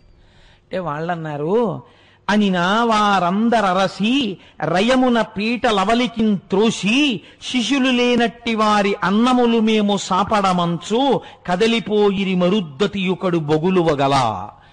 వాళ్ళు, అమ్మా ఏమనుకోకు, భర్త యొక్క పితృరుణం తీరడం కోసమే సంతానమును అపేక్షించి క్షేత్రముగా భార్యని స్వీకరించుచున్నాడు. మీ ఇద్దరూ కూడా మీరు ఎందుకు గృహస్థాశ్రమంలో ప్రవేశించారో తత్ఫలితాన్ని ఇప్పటికీ పొందలేకపోయారు. కాబట్టి అలా బిడ్డలు లేని ఇంట మేము భోజనం చెయ్యమమ్మా, ఏమనుకోకని చెప్పి పీటలు తోసేసి వాళ్ళు లేచి బయటికి వెళ్ళిపోయారు. వెళ్ళిపోతే ఆవిడ ఎంతో బాధపడుతూ ఏడుస్తూ కూర్చుంది. అయ్యో చూశావా, నాకు బిడ్డలు లేని కారణం చేత నేను మహాత్ములకు అన్నం పెట్టే అదృష్టాన్ని కోల్పోయాను అని. ఆ బాధపడుతున్నటువంటి సమయంలో మృకండు మహర్షి కూడా మనస్సులో చాలా కుందుతూ, అయ్యో బ్రహ్మసభలో ప్రవేశించలేకపోయానే సంతానం లేక అని బాధపడుతూ ఆయన ఇంటికి వచ్చాడు. ఇంటికి వచ్చేటప్పటికి ఇంతటి మహాపతివ్రత అయినటువంటి భార్య ఏడుస్తూ కూర్చున్నది. ఆయన వెళ్ళి, ఎందుకు ఏడుస్తున్నావు నువ్వు అని అడిగాడు. మునిసతులు వచ్చి వంచించి చనిన విధమునంతయును పూసగృచ్చిన ఎట్లు తెలిపి తిరుగ వందురుచుండునా ధీరుడాత్మ పరిభవంబును తెలిపి కరిణి పలికే. వాళ్ళు ఆ ఋషికాంతలు రావడం, వాళ్ళకి అన్నం పెట్టడం, పిల్లలు లేని ఇంట మేము తినమమ్మా అని పీటలు తోసి వాళ్ళు వెళ్ళిపోవడం ఈవిడ చెప్తే ఆయన కన్నుల కూడా నీరు కారింది. అయ్యయ్యో మరుద్వతి, ఏకకారణమునకు ఇద్దరము అవమానములకు గురయ్యాం. అక్కడ నాకు బ్రహ్మసభాప్రవేశం జరగలేదు, ఇక్కడ నీకు ఋషిపత్నులకు ఆతిథ్యం ఇవ్వలేకపోయావు. గృహస్థాశ్రమమే పాడవుతోంది మన ఇద్దరిది బిడ్డలు లేక. కాబట్టి ఇప్పుడు వాళ్ళిద్దరు అన్నారు, అందుకేనండి మన శాస్త్రం ఏమంటుందంటే, సంతానము కలగకుండా ప్రతిబంధకముగా నిలబడినటువంటి దోషము పరిహరింపబడడం ఈశ్వర అనుగ్రహంగా ఉంటుంది. ప్రత్యేకించి సుబ్రహ్మణ్యుడి యొక్క అనుగ్రహం మీదనే వంశవృద్ధి ఆధారపడుతుంది అని శాస్త్రవాక్కు. అందుకే సుబ్రహ్మణ్యారాధన అంత గొప్పది. చాలా పెద్ద మనస్సుతో ఇవాళ పొద్దున్న మేము సుబ్రహ్మణ్యేశ్వర స్వామి వారి యొక్క ఉత్సవాలు ఏ విఘ్నం లేకుండా అందరికీ ప్రయోజనం కలిగేటట్టుగా జరగాలని విఘ్నేశ్వర పూజ చేసి ఇవాళ పొద్దున్న విఘ్నేశ్వరుడికి బియ్యం మీదు కట్టాం. స్వామి పూర్తయ్యాక నీకు ఉండ్రాళ్ళు పోస్తామయ్యా అని. అంటే మా గోపాలకృష్ణ గారు అన్నారు, కడుపు పండని వాళ్ళు ఎంత బాధపడతారో మనకి తెలుసు కదా కోటేశ్వరరావు గారు, వాళ్ళ కోసం పైన షామియానా వేయించి ఆర్జితం వాళ్ళందరూ అక్కడ కూర్చుని చేస్తుంటే ఆలయంలో అయ్యప్ప స్వామి వారి ప్రధాన అర్చకుడైనటువంటి బ్రహ్మచారి అయిన ఆయన పేరు సుబ్రహ్మణ్య స్వరూపానికి సంబంధించినటువంటి పేరే అయింది కార్తీక్. ఆ కార్తీక్ స్వామి ఆయన సుబ్రహ్మణ్యేశ్వర స్వామి వారికి అభిషేకం చేస్తారండి. కడుపు పండని తల్లులందరినీ ఆ అభిషేకం చూడ్డానికి షామియానా వేసి కూర్చోపెడదాం. వచ్చే సంవత్సరం వాళ్ళు పిల్లలతో కలిసి కావిళ్ళెత్తాలని కోరుకుందాం కోటేశ్వరారు. అందుకు కదా మా దేవాలయం, అందుకు కదా మనం చేసే ఉత్సవం అన్నారు. నాకు దొరగారికి ఎంతో సంతోషం వేసి తప్పకుండా చేద్దాం గోపాలకృష్ణ గారు అన్నాం. కాబట్టి ఈశ్వరానుగ్రహం, ఆ బాధ, ఆయన పూజ తద్దోషమును పరిహరిస్తుంది. కాబట్టి ఇప్పుడు ఆయన అన్నాడు, సరే నువ్వు సంతానము కొరకే ఏడుస్తున్నావు, ఇవాళ సంతానం లేకపోయిన కారణం చేత మనం కొన్ని పుణ్యకార్యములు చెయ్యలేకపోయామని ఏడుస్తున్నారు తప్ప ఏదో సంతానం కలగలేదని వాళ్ళు ఏడవలేదు. సంతానం కలగకపోవడం మేము కొన్ని మంచి పనులు చెయ్యడానికి అడ్డొస్తోందని ఏడ్చారు. ఆయన అన్నాడు, వనరకుమింక దేవి భగవానుడు రజకిరీటుడున్నవాడు అనితరతుల్యుడాతడు దయాళుడు భక్తవర ప్రదాత అఘనుని గురించి నే తపము కటముగానొనరించి మంచి పుత్రుని బడయంగచాలదు సరోజముఖి ముదమందునాత్మలో అన్నాడు. ఎందుకంత బెంగ పెట్టుకుంటావు? బెంగ పెట్టుకోకు. ఏడవడం ఎందుకు? వనరకుమింక దేవి, నువ్వు అలా బాధపడకు. భగవానుడు రజకిరీటుడున్నవాడు, ఇది ఉండవలసిన పూనిక. ఉన్నాడు ఈశ్వరుడు, వాడు రజకిరీటుడు. అనితరతుల్యుడాతడు దయాళుడు భక్తవర ప్రదాత అనితరతుల్యుడు, ఆయన ఇంతవాడంతవాడిని చెప్పడం కుదరదు, ఇంత శక్తివంతుడై కారుణ్యామృత వర్షం కురిపించగలిగినటువంటి వాడు. కాబట్టి అఘనుని గురించినే తపము కాటముగానొనరించి మంచి పుత్రుని బడయంగజాలదు సరోజముఖి ముదమందునాత్మలో. నేను ఆ పరమశివుడి గురించి తపస్సు చేస్తాను, మంచి కొడుకుని కంటాను. మామూలుగా అయితే కొడుకు పుడతాడు, కానీ వాడు పేరే తెస్తాడో పాడే తెస్తాడో ఈశ్వరుడికి తెలియాలి. నీకు ఆ బెంగ లేదు, నేను మంచి కొడుకుని కంటాం మనం, నువ్వు బెంగ పెట్టుకోకు, నేను తపస్సుకు పెడుతున్నాను అన్నాడు. అని ఆయన తపస్సు చేసుకోవడం కోసమని బయలుదేరి ఒక మారేడు వనమునందు శివలింగమును ప్రతిష్ఠించి ఆ శివలింగాన్ని రోజు అర్చన చేస్తూ తపస్సు చేస్తున్నాడు. కడగి ఫలమూల దళముల క్రమముగను విసర్జనము చేసి మారుతాశనమెగొనుచు రేయు బవలను ఏకాగ్ర రీతి శంభుదారణనొక కంటదవిలి యతండుదనరే. ఆయన రోజు రోజుకి భోజనాన్ని పరిత్యజిస్తూ, కొన్నాళ్లు నీళ్లు తాగుతూ, కొన్నాళ్ళు ఆకులు తింటూ, కొన్నాళ్లు గాలి మాత్రమే పీలుస్తూ ఘోరమైనటువంటి తపస్సు చేస్తున్నాడు. సతి గుణవతి అయిన మరుద్దతి తన పెనిమిటి నరయుచు తాను ఉమా సంయుతిని పశుపతిని మానక సతతము ముదిత గొలుచుచునుండే సముచిత భక్తిన్. ఆవిడేం చేస్తోంది? తపస్సు చేస్తున్నటువంటి భర్త గారికి కావలసినవన్నీ అందిస్తూ, తపస్సు చేసుకుంటున్న భర్త గారి యొక్క క్షేమమును విచారణ చేస్తూ, తాను కూడా ఖాళీ సమయంలో పరమేశ్వరారాధనమును చేస్తోంది, ఆ పశుపతిని ఆరాధన చేస్తోంది. ఇలా ఆరాధన చేస్తున్నారు. ఇద్దరు దంపతుల యొక్క పూనిక ఏమిటంటే ఆ ఈశ్వరానుగ్రహము చేత మనకి బిడ్డలు కలిగి తీరుతారు. వీళ్ళిద్దరిక్కడ తపస్సు చేస్తూనే ఉన్నారు, శంకరుడు ప్రత్యక్షం అవ్వలేదు. నారద మహర్షి కైలాసానికి వెళ్ళారు.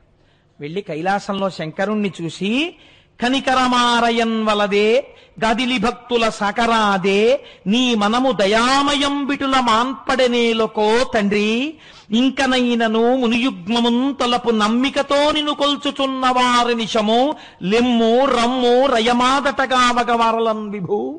తండ్రి, నిన్ను నమ్మి ఆ దంపతులు ఇద్దరు అంత తపస్సు చేస్తున్నారయ్యా. ఇలా పిలిస్తే పలికేవాడివి, కొంగు బంగారం అని పేరే, అంత తపస్సు చేసేంత వరకు ఎందుకయ్యా ఇలా భీష్మించు కూర్చున్నావు? ఏమిటయ్యా వాళ్ళు చేసిన పాపం? నీ పేరుకే ఇవాళ అపకీర్తి వస్తోంది. ఇలా పిలిస్తే పలికేవాడని నీకు పేరు, తల్లిదండ్రులు లోకమునకు జగత పితరవ్ వందే పార్వతీ పరమేశ్వరవ్ అని పేరు. నీ దయ ఏమైపోయిందయ్యా? వాళ్ళంతా పరితపించాలా? వాళ్ళు ఏమడిగారయ్యా? నిన్ను కొడుకుని అడిగారు, ఆ మాత్రం నువ్వు ఇవ్వలేవా? రా బయలుదేరి అన్నాడు. అనేటప్పటికీ వెంటనే ముందుట కదిలినది ఎవరో తెలుసా అండి? ఆయన్ని శివుణ్ణి చెయ్యాలి, అమ్మ అనుగ్రహం కదలాలి ముందు. అమ్మవారందిట ఒక్కసారి ఇలా చూసి, అనిన త్రిలోకమాత తన యాత్మపు పుల్ల వడంగ ఇట్లనెను వినుముని నే ప్రతిక్షణము వేడుచునుంటిని మహాత్ము అందనుడు జనించునట్లు వరదానము వారికి చేయుమంచు జాగులు ఒనరించుచుండే మది గొంకుచునుంటిని నేను ఇట్టులను. అయ్యయ్యో నారదా, నేను రోజు ఈ మహాత్ముడికి చెప్తూనే ఉన్నా. ఇది ఒక చిత్రమైన మాట అండి. సాధారణంగా భార్య అంత పెద్ద మాట వేసేసి గౌరవించేసిందంటే హఠాత్తుగా ఆయన ఏదో పొరపాటు చేశారని గుర్తు. అదేంటి, ఇంట్లో గుమ్మడికాయ కుళ్ళిపోతుంది, కాసిన సీమ పచ్చిమిరపకాయలు పట్టరండి, ఏదో ఆ పండు మిరపళ్ళు పట్టరండి, ఒడియాలు పెడతానని చెప్పి ఇప్పటికి వారం రోజులు ఆ దిక్కుమాలిన గుమ్మడికాయ కుళ్ళిపోయేటట్టే ఉంది. మహాత్మా ఇవాళైనా తీసుకొస్తారా పండు మిరపకాయలు అందనుకోండి భార్య. పండు మిరపకాయలు తేవడానికి మహాత్మా అని పిలవక్కర్లేదు, వారం రోజులు చెప్పినా తానివాడా అని అన్యాపదేశం. కాబట్టి ఎంత సహజంగా పడిందో చూడండి అందులో. కాబట్టి ఆవిడంది, ఈ మహాత్ము నేను ప్రతిరోజు చెప్తున్నాను, మహాత్మా వెడదాం రండని. లేస్తేగా రండి ఇప్పటికైనా వెడదాం, వెళ్ళి వాళ్ళకి పిల్లల్ని ఇద్దాం అంది. ఇలా చెప్తే అఖిలాండేశ్వరి అయిన అమ్మవారు శివుడితో ఇలా చెప్పి శివుడితో అందిట తిన్నగా చూసిన నారదుడితో కదా ఈ మాట చెప్పింది. ఈయనకి రోజు చెప్తున్నాను కదలరు అని. అని పోదము వేగ నవ్వనికి బూనిక నొక్క క్షణంబునేని కాలూది వసింప నిప్పుడి దయోన్నత లిమ్మిక రమ్ము నాదుపై నాదరముంపు భక్తుజనలందిటు జాలము సేయవెన్నడున్ మోదముతో ఇకన్ పయనమున్ ప్రకటింపుము నందికిమ్ముగన్. ఏమిటయా శంకరా అలా కూర్చుంటారేమిటి మీరు? అలా కూర్చోకూడదు. ఒక క్షణం ఆలస్యం చేయడానికి వీల్లేదు. మనం ఉత్తర క్షణం నందీశ్వరుడి మీద కూర్చుని ఉండాలి. మనం వెళ్ళిపోయి వాళ్ళ కన్నుల పండుగగా ఆ మారేడు వనంలో దిగాలి. చూసి పొంగిపోవాలి ఆ మృకండ మహర్షి. ఏం కావాలి అని అడుగుతారు మీరు. అడగగానే పుత్ర సంతానం అడుగుతాడు, ఇచ్చేసేయండి. ఇంకా మళ్ళీ ఏం మీనమేషాలు లెక్కెట్టకండి, పదండి అంది. అనేటప్పటికీ పరమశివుట్ట చూశాట. చూసి అయ్యయ్యో నేను మాత్రం కాదన్నానా ఈశ్వరి, దా అని నందీశ్వరుణ్ణి పిలిచాట. పిలిచి నందివాహనుడై గబగబా బయలుదేరి వచ్చేశాడు మారేడు వనానికి. తల్లిదండ్రులు ఎప్పుడైతే వెళ్తున్నారో వెనక గణపతి బయలుదేరాడు, సుబ్రహ్మణ్యుడు బయలుదేరాడు, ప్రమదగణాలు బయలుదేరాయి, నారదుడు బయలుదేరాడు, లోకపాలకులు బయలుదేరారు. తన వెంటన్ సిరిదచ్చి వెంటన వరోధ వ్రాతమున్నట్టుగా అందరూ వచ్చేశారు. ఒక్కసారి మారేడు వనంలో ఇంతమంది దిగిపోయారు. ఏం అదృష్టం అండి మృకండ మహర్షిది. నిలబడిపోతే ఆయన కన్నులు విప్పి చూసి సాష్టాంగ దండ ప్రణామం చేసి స్తోత్రం చేసి శంకరుణ్ణి నిలబడ్డాడు. శివుడును మౌని చూచి ఎన్ చిత్తమునం తగమెచ్చినాడనీదు విమలమైన చిత్తము దూరపు భక్తియు తపంబు పెంపు ఆయువు కడుంగల్గు వారలన యోగ్యుల కొడుకుల ఇచ్చునట్లు నింతువో 16 వర్షములకే పరమందు సుపుత్రు కోరెదో. ఎన్ని విశేషణాలు వేశాడో చూడండి శంకరుడు. శివుడును మౌని చూచి ఎన్ చిత్తమునం తగమిచ్చినాడనీద విమలమైన చిత్తము దూరపు భక్తియు తపంబు పెంపు. ఏమయ్యా నీ తపస్సు చూసి నేను ఎంత పొంగిపోయానో తెలుసా? ఎంత నిర్మలమైన మనస్సయ్యా నీది. నేను రాకపోయినా నువ్వు కోపగించుకోలేదయ్యా. అంటే అసలు లోకమునకు ఒక గొప్ప విషయాన్ని ఆవిష్కరించగలిగినటువంటి కొడుకుని పొందడానికి అర్హుడైన వాడు ఈయనే. కాబట్టి నీకేం కావాలని అడగట్లేదు ఇప్పుడు శంకరుడు. నేనే నీకు ఇద్దాం అనుకుంటున్నాను. అయోగ్యులు, వంశానికి చెడ్డ పేరు తెచ్చేవారు, నీకు మనశ్శాంతి లేకుండా చేసేవారు 100 కొడుకులు కావాలా?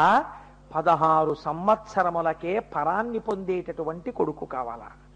ఎవరు కావాలో చెప్పు అన్నాడు. ఇది చాలా కొంచెం క్లిష్టమైన సమస్య కదండి బాహ్యంలో. కాబట్టి ఆయన అని అడుగినా విని మౌనియు మనమున సంకోచమంది మరిగి తరిగి అంతనే సర్వము శివవశమని అనగుని 16 సమల అర్భకు కోరెన్. ఇప్పుడు మీరు పరమశివుడు పెట్టిన పరీక్ష గమనించాలి. దేని కొరకు కొడుకుని అడుగుతున్నాడు? ఒక కొడుకు కావాలని తపస్సు చేశాడా? ఒక సరి అయిన కొడుకు లేకపోవడం వల్ల గృహస్థాశ్రమంలో చెయ్యవలసిన విధులు చెయ్యలేకపోతున్నానని తపస్సు చేశాడా? మంచి పుత్రుని బడయంగ చాలుదు ముదమందు సరోజముఖి ఆత్మలో అంటూ కదా బయలుదేరాడు.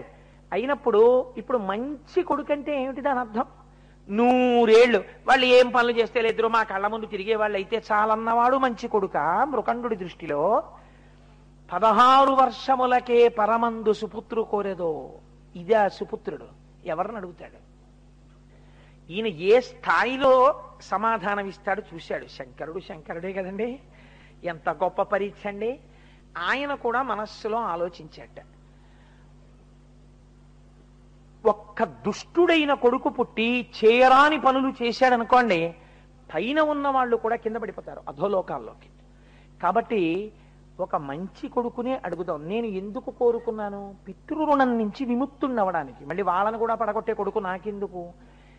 ఆ పైన 16 వర్షములకే పరమందు సుపుత్రు కోరెదో అన్నవాడెవడున్నాడో వాడు తలుచుకుంటే ఎందుకు మళ్ళీ మార్చి ఏదైనా చెయ్యలేడు? ఇది ఇచ్చినవాడు అది ఇవ్వడా తర్వాతని ఏమిటి నమ్మకం? వాణ్ణి నమ్మి యోగ్యతని కోరుతాను తప్ప వాణ్ణి వదిలి నా ప్రజ్ఞతో ఆలోచించి 100 ఏళ్ళు ఉండే తప్పుడు కొడుకుల్ని నేను అడగను అనుకున్నట్ట. ఇప్పుడు పూనిక మళ్ళీ ఎవరి మీదకే వెళ్ళింది? ఆయన మీదే పెట్టాడు పూనిక. అంటే అసలు మార్కండేయ మహర్షి పుట్టక పూర్వమే శంకరుని మీద నమ్మకంతో వాళ్ళు అటువంటి కొడుకుని అడిగారు. కాబట్టి ఆయన అన్నాడు, ఈశ్వర నాకు 16 వర్షములకే పరమందు సుపుత్రు కోరెదో అని అడిగావు కదా, అట్లాంటి కొడుకునే ప్రసాదించు అన్నాడు.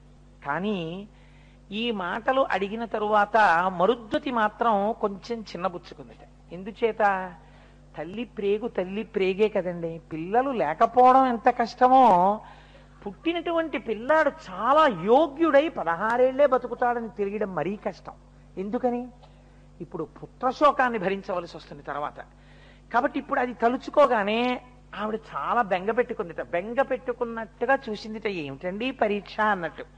అంటే మృకండు అన్నట్ట భార్యతో, ఎప్పటి మేలప్పుడే శివుడి ఎప్పుడును కలడు మనకు ఇందుముఖి నీవప్పటి మాట తలంపకు ముప్పడును తోడుపడెడు అఖిలేశుడుగిన్. నువ్వు దేనికి బాధపడుతున్నావు? ఈ పిల్లాడికి 16 ఏళ్ళు వచ్చినప్పుడు జరగబోయే విషయం ఏదో ఉందని కదా నువ్వు బెంగెట్టుకుంటున్నావు. ఈశ్వరుడు ఎప్పుడూ ఉండేవాడా కాడా? ఈ పిల్లాడికి 16 ఏళ్ళు వస్తాయేమో, కానీ వీడి వృద్ధిని వాడు చూస్తున్నాడు. వీడి కోసం మనం ఏడిచేట్టు వాడు చేస్తాడని నువ్వు అనుకుంటున్నావా? అప్పటికెలా సాయపడాలో అప్పటికలా వాడు సాయపడతాడు. నీకెందుకు బెంగ? సాయపడేవాడు వాడుండగా ఎవడు నీకు బిడ్డల్నిచ్చాడో వాడే నీకు మళ్ళీ పుత్ర సంతానానికి ఆయుర్దాయం కూడా ఇస్తాడు. అంతేకాని ఇచ్చేవాడు లేడన్నప్పుడు ఏడవాలి. ఇచ్చేవాడు ఉన్నాడని లోకంలో నీకు పూనికో ఉన్న తర్వాత నువ్వు ఎందుకు ఏడుస్తావు? ఏడవకు. అప్పుడు ఆ కష్టం వచ్చే వేళకి మళ్ళీ వీడే వచ్చి రక్షిస్తాడు. సరేనా? బెంగెట్టుకోకరా అన్నాడు. అబ్బో ఈ మాట ఏదో చాలా బాగుందండో. ఇదండి పూనికంటే, ఇది భక్తి అంటే. చూసారా? ఇది గుండెలలో ఉన్నప్పుడు రక్షింపబడి తీరుతారంతే. కాబట్టి ఇప్పుడు ఏమైంది? ఇద్దరు ఇంటికి వెళ్ళిపోయారు. ఎంతో సంతోషంగా ఉన్నారు. భార్యతో ఒక మాట అన్నాడు. పలువురు కుమారకులు కుల పాంసనులు జనించి దీర్ఘాయువు నొందిన మంచిదగునే కులము సత్పుత్రుడొక్కడు కలిగనేని ఎల నభబంట్లు సన్నుతి నెగడు జగతి. చూడు, మనకి 9 పుత్రులు పనికి మాలిన వాళ్ళు పుట్టే కన్నా ఆకాశమంతెత్తు ఎదిగిపోయేటట్టుగా మనని కాపాడగలిగిన వాడు, పేరు తేగలిగినటువంటి వాడు ఒక్క కొడుకు పుట్టినా చాలు. కాబట్టి నువ్వు బెంగ పెట్టుకోకు అని చెప్పి ఇద్దరు సంతోషంగా ఇంటికి వెళ్ళిపోయారు. వెళ్ళిపోయిన తర్వాత వాళ్ళకి ఒక మంచి శుభ నక్షత్రంలో ఒక బిడ్డడు జన్మించాడు. పిన్నిధిని బడసిన ఎట్టి పేదలట్లు ఆ మృకండును తత్సతి అనవరతము ముద్దు కొమరిని గాంచుచు హద్దులేని అరుసమున ఓలలాడిరి అన్ని మరచి. కొన్నాళ్ళకి వాళ్ళకు ఒక చిన్న బిడ్డడు పుట్టాడు. వాడు పెద్దవాడు అవుతున్నాడు, పాకుతున్నాడు, బుడిబిడి అడుగులు వేస్తున్నాడు, అమ్మా అంటున్నాడు, నాన్న అంటున్నాడు. వాళ్ళిద్దరూ పొంగిపోయారు. పిన్నిధిని బడసిన పేదలట్లు. బాగా పేదవాడికి 1 కోటి రూపాయల లాటరీ తగిలితే ఇంకా జీవితాంతం ఎంత సంతోషిస్తాడో వాళ్ళు అలా సంతోషిస్తున్నారు.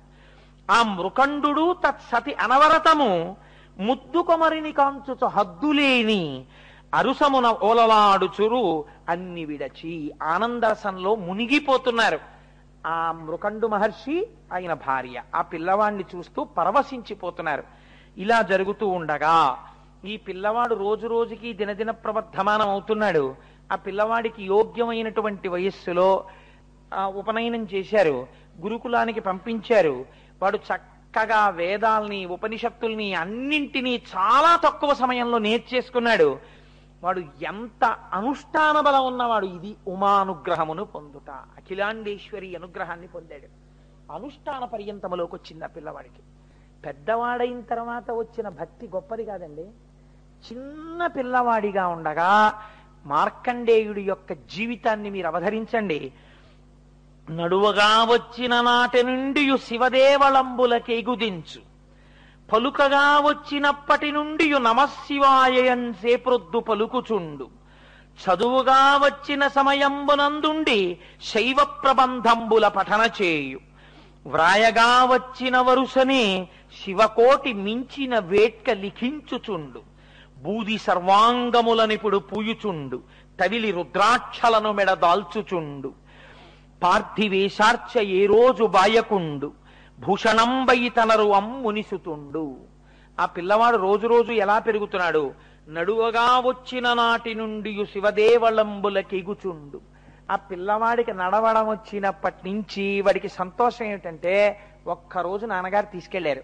వాడు ఆ బుడి అడుగులు వేసుకుంటూ శివాలయంలోకి వెళ్ళి ఆ శివుడికి దండం పెడుతుండేవాడు. ఎగిరి శివుడి యొక్క ఆ కొమ్ముల్లోంచి శివలింగ దర్శనం చేసి పొంగిపోతుండేవాడు. పలుకగా వచ్చినప్పటి నుండి నమశివాయన్ సేప్రొద్దు పలుకుచుండు. వాడికి మాట్లాడడం వచ్చినప్పటి నుంచి ఎప్పుడు నమశివాయ నమశివాయ నమశివాయ అంటూ ఉండేవాడు. చదువుగా వచ్చిన సమయమందుండి శైవ ప్రబంధంబుల పఠన చేయు. వాడికి చదవడం వచ్చినప్పటి నుంచి నాన్నగారి యొక్క శైవ ప్రబంధాలన్నీ తీసి చదువుతుండేవాడు. వ్రాయగా వచ్చిన వరుసనే శివకోటి మిక్కిలి వేట్క లిఖించుచుండు. శివనామం ఎంత గొప్పదండి, మామూలు నామం ఏమిటది. అందుకే మీకు ఇప్పుడు శ్రీ శివ కోటినామాల పుస్తకాలు పంచబోతున్నారు. మీరు రాసిన ఆ కోటినామాలన్నింటినీ ఇక్కడ స్తూపంగా కట్టబోతున్నారు. కాబట్టి దానికి ఒక మహానుభావుడు మోహన్ రావు అనుకుంటాను ముందుకొచ్చి ఆ శ్రీ శివ నామాలతో శివకోటి పుస్తకాలు వేస్తున్నారు. చదువుకోవడం వినడంతో సరిపోదుగా, చెయ్యాలి. కాబట్టి నేను శివకోటి నామాలు ఇస్తానండి, రోజుకొక్క పేజీ రాసి మళ్ళీ మనం ఒక ఉత్సవం చేసి మళ్ళీ శివుడి గురించో 3 రోజులు సభ చేసి స్తూపంలో ఈ శివకోటి పుస్తకాలన్నీ వేద్దామన్నారు. కాబట్టి చూడండి, ఆయన వ్రాయగా వచ్చిన వరుసనే శివకోటి మించిన వేట్క లిఖించుతుండు. వ్రాయడం వచ్చినప్పటి నుంచి రోజు శ్రీ శివ శ్రీ శివ శ్రీ శివ అని శివకోటి రాసేవట్ట. బూది సర్వాంగముల నిపుడు పూయుచుండు. విభూతిని ఒంటి నిండా అన్యవయవాలకి రాసుకునేవాడు. తవిలి రుద్రాక్షలను మెడ తాల్చుచుండు. రుద్రాక్షలని మెడ నిండా వేసుకునేవాడు. పార్థివేశార్చ ఏనాడు బాయకుండు. ఏ రోజున పార్థివలింగానికి పూజ చెయ్యకుండా ఉండేవాడు కాదు. భూషణం బయితనరు అమ్మునిసుతుండు. ఆయన ఒక పెద్ద భూషణమై లోకమంతటి చేత గౌరవింపబడుతున్నాడు. ఇలా ఉంటూ వేదములంతదంగముల వేగని నేర్చి శివాగమంబుల ఆదరమొప్పగా చదివి ఆరసి దర్శన జాలమంతయున్మీదట శైవతత్వమును మేల్మినిరింగి శివుండె సర్వసంపాదకుడంచులో తెలిసి పాయక కొల్చుచునుండే శంకరున్. శైవాగమాలన్నీ చదివాడు, ఉపనిషత్తులు చదివాడు, వేదాలు చదువుకున్నాడు. ఈ లోకమునందు శివుణ్ణి నమ్మిన వాడికి ఏ బెంగా లేదు. శివ అన్నవాడికి, శివనామం చెప్పిన వాడికి, శివ పూజ చేసిన వాడికి సర్వలోకైక ప్రభువైన శివానుగ్రహం కలిగి తీరుతుంది అని నమ్మాడు. నమ్మి ఎప్పుడు శివనామం చెప్తూ పరమ సంతోషంగా గడిపేస్తున్నాడు. ఇలా గడిపేస్తుండగా ఒకానొకనాడు నారద మహర్షి అక్కడికి వచ్చారు. నారద మహర్షి వచ్చి ఆ మృకండు మహర్షి యొక్క భార్యని చూశారు. నారద మహర్షి వచ్చారు, ఆయనకి అర్ఘ్యపాద్యాదులను సమర్పించారు. ఎంతో పొంగిపోయారు. పొంగిపోయిన తర్వాత చాలా బాగుంది, కానీ చాలా సంతోషంగా ఉంది, మీ ఇల్లు చూస్తుంటే ఎంత పొంగుగా ఉంది, మృకండుడా నీకు తగిన కుమారుడు లభించాడోయ్. కానీ ఒక్క విషయం మీకు జ్ఞాపకంలో ఉందా? ఈ పిల్లవాడికి 15వ సంవత్సరం వెళ్ళిపోయి 16వ సంవత్సరం వచ్చేసింది. 16వ సంవత్సరం కూడా కొద్ది రోజులలో పూర్తి అయిపోబోతోంది. 16వ సంవత్సరం పూర్తయిపోయిన పుట్టినరోజు నాడే ఉపద్రవం కూడా వచ్చేస్తుంది. ఇంత మనసు పెంచుకున్నారే, ఇంత మంచి పిల్లవాడే, ఇంత తల్లిదండ్రుల్ని సేవిస్తాడే, ఇంత శివభక్తుడే, ఇలాంటి పిల్లవాడికి ఏదైనా జరగరానిది జరిగిపోతే మీరు తట్టుకోగలరా? ఈ పిల్లవాడి ఆయుర్దాయం అయిపోతోంది కదా అని నారదుడు ఈ మాట చెప్పగానే మొట్టమొదట భూమి మీద పడిపోయి ఆవు దూడ కనపడకపోతే అంబారావం చేస్తూ పరిగెత్తినట్టు పిల్లాన్ని తలుచుకుని మార్కండేయా మార్కండేయా అని పిలుస్తూ ఆడుకుంటున్న పిల్లాడి దగ్గరికి పరిగెత్తి నేల మీద పడి పొర్లుతూ గుండెలు బాదుకుని మరుద్వతి ఏడుస్తోందట. కొద్ది రోజుల్లో వాడు వెళ్ళిపోతాడన్న సత్యాన్ని భరించలేక. ఇంత తపోనిష్టాగరిష్ఠుడైనటువంటి మృకండు కూడా ఆ దుఃఖం మూర్చుకోలేక కింద పడి దుల్లుతున్నాడు, దుల్లి ఏడుస్తున్నాడు. ఇంతలో మార్కండేయుడు గబగబా లోపలికి వచ్చాడు. 16 సంవత్సరముల పిల్లవాడు. ఆయన అన్నాడు, ఎందుకు ఏడుస్తున్నారు మీరు అని అడిగాడు. కుందగనేల మీరిటులా కోమల చంద్ర ధరుండుండె భక్తులకు వందురనీక సాకునదెవాసి సుమి అల శూలపాణికే గందరగోళమున్గొనక గాదిలి పుత్రుడపింపు పొంచు మున్ముందుగా పంపుడంత శుభముల్ సమకూరు తొలంగు అంగదల్. ఆయన వచ్చి, ఎందుకమ్మా ఏడుస్తున్నారు, ఏమవుతోందని ఏడుస్తున్నారమ్మా అని అడిగాడు. ఈ ఉన్న సత్యాన్ని వాళ్ళు ఎరుకలో పెట్టారు. ఆ పిల్లవాడి ముఖంలో మాత్రం ఏ విచారం లేకుండా అలా నిలబడి ఉన్నాడు నవ్వుతూ. ఇప్పుడు నారదుడు అన్నాడు, వాడి భక్తి, వాడి విశ్వాసం, వాడి ధృతి, వాడి ధైర్యం చూశారా? మీరు ఏ తపస్సు చేస్తే వాడు పుట్టాడో ఇప్పుడు వాడే తపించగలిగిన శక్తితో ఉన్నాడు. వాడే శివుడున్నాడు, రక్షించి తీరుతాడన్న పూనికతో ఉన్నాడు. కాబట్టి మీరు శివార్చనని పెంచండి, మీరు శివానుగ్రహానికి తపస్సు మొదలు పెట్టండి. మొట్టమొదట వీణ్ణి హిమాలయ పర్వత ప్రాంతాలకి పంపించి వీణ్ణి అక్కడ కూర్చోపెట్టి తపస్సు చేయమని చెప్పండి. ఏ శంకరుడు వీణ్ణిచ్చాడో ఆ శంకరుడే వాడిని రక్షిస్తాడో రక్షించాడో తెలిసిపోతుంది. ఇప్పుడు ఈ బరువు మీ మీద పెట్టుకోకండి, వాడి మీద పెట్టండి. ఆ గందరగోళం వాడే చూసుకుంటాడు. ఆయన మీద పెట్టండి, పిల్లాన్ని పంపండి. ఇప్పుడు ఎవరికి వచ్చిందండి పరీక్ష? భక్తుడికి రాలేదు, భగవంతుడికి వచ్చింది. అయితే ఈ పిల్లవాడు తట్టుకోగలడా? అంతటి ధృతితో వెళ్ళి తపస్సు చెయ్యగలడా అంటే ఆయన అన్నాడు, ఏటికి తల్లి తండ్రి ఇటు లేడుచుచునుంటిరి తద్దిదంబు నాకేటికి చెప్పరైతి ఇక నేను చెప్పుడు అనుగ్రహించి చెట్పాతదియేయో దానిని దృఢంబుగా బాపి సుఖంబు కూర్తూ ఆరాటము బాయుడి మనకు రాజకిరీటి కలండు తోడుగన్. అసలు ఈ విషయం నాకు ఎందుకు చెప్పలేదు నాన్నగారండి? దీన్ని దాచిపెట్టి మీరు ఇన్నాళ్ళ నుంచి గుండెల్లో కుంపట ఎందుకు పెట్టుకున్నారు? ఏంటి నాన్నగారు బలేవారు, రాజకిరీటి మనకి పరమశివుడు ఉన్నాడండి. నన్ను చంపడమే తరమే యమధర్మరాజుకి నా ప్రాణాలు తీయడం. ఆయన ఉండగా నాకేమిటి బెంగ నాన్నగారు? మీరు అనుమతించండి, మీ పాదాలకి నమస్కరిస్తున్నాను. ఆయుష్మాన్ భవ, విజయోస్తు, శుభం భూ. ఆ రాజకిరీటుడున్నాడు, బెంగ పెట్టుకోకండి. ఇదిగో నేను ఇప్పుడే బయలుదేరి వెడుతున్నాను, మీరు నాకు దీర్ఘాయుష్మంతుడనవాలని ఆశీర్వచనం చెయ్యండి అని చెప్పి ఆయన బయలుదేరి వెళ్ళడానికి ఇంతకి గొప్ప చేసి ఇటులెంతయును విలపింప చెల్లునే అంతయు చక్కనయ్య విడనాడు దైన్యము మన్యువేగమున్ శ్రాంతిని చెందుడిపుడే అల శంకరు గూర్చి తపింపపోయదన్ చింతల తీర్చి అఘనుడు సిద్ధి నొసంగు నొసంగు సౌఖ్యముల్. ఆ శంకరుడు గురించి తపస్సు చేస్తాను, ఆ మహానుభావుడు నాకు సిద్ధినిస్తాడు, సమస్తమైనటువంటి భోగాల్నిస్తాడు, ఐశ్వర్యాన్నిస్తాడు, ఆయుర్దాయాన్ని ఇస్తాడు. మీరు బెంగ పెట్టుకోకండి నాన్నగారండి, మీరు కూడా శివారాధన చేయండి అని చెప్పి ఆ పిల్లవాడు వెళ్ళిపోయాడు. వెళ్ళిపోయి హిమాలయ పర్వత ప్రాంతమునందు ఒక శివలింగాన్ని తయారు చేసి దానికి ఒక చిన్న దేవాలయం లాంటిది ఒకటి నిర్మాణం చేసుకొని ఇట్లు దీవింపవారంత నెలమి చెంది మునికుమారుడు అవనికి జననికి జనకునకును మృక్కులనొనర్చి శుభలగ్నమున ప్రయాణమును ఒనర్చి హిమాచలంబునకు చనియే. ఆ హిమాలయ పర్వతాల దగ్గరికి వెళ్లి దేవాలయం కట్టుకుని అక్కడ కూర్చుని ఆయన తపస్సు మొదలుపెట్టాడు. అద్భుతమైనటువంటి తపస్సు చేస్తూ 3 వేళలా శివలింగాన్ని ఆరాధన చేస్తూ శతరిద్రియాన్ని పారాయణ చేస్తూ ఎప్పుడు శివలింగాన్నే నమ్మి ఆయన శంకరుడే ఇప్పుడు ఈ లింగ రూపమునందున్నాడు అని ఆ ఆరాధన చేస్తుండగా ఆయన ప్రాణములను ఉగ్గడించవలసినటువంటి సమయం ఆసన్నమైపోయింది. అక్కడ యమలోకంలో యమధర్మరాజు గారు దూతల్ని పిలిచారు. పిలిచి కాలుండుగ్రతరాత్ముడై అడరి మార్కండేయు హింసింపనా భీలాకారుల ఆత్మదూతల కడున్ భీష్మక్రియాధుర్యులం వైళంబారసి పంపవారలు మహావష్టంభమేపారగా బ్రూలేయాద్రితటిన్ వసించు మునిరాడ్బాలున్ వడించెరుడున్.